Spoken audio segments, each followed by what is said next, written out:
तुमच्या गैरहजेरीत तुमचा बिझनेस व्यवस्थित चालतो का? की सगळं काम अडून बसतं?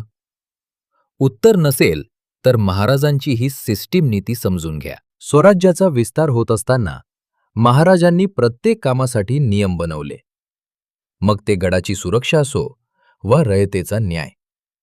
यालाच आज आपण SOP म्हणजेच स्टँडर्ड ऑपरेटिंग प्रोसिजर्स म्हणतो. रामचंद्र पंत अमात्यांनी लिहिलेल्या आज्ञापत्रात महाराजांच्या या शिस्तीचे दर्शन घडते.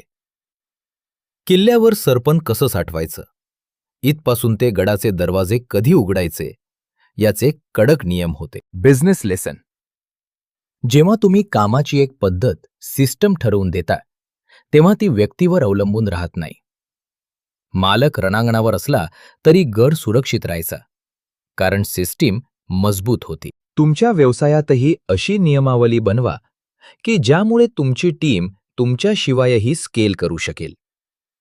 शिस्त हीच प्रगतीची गुरुकिल्ली आहे. पुढचा भाग स्वराज्याचे पहिले चलन पाहण्यासाठी एक्सप्लेन रियालिटीला सबस्क्राईब करा.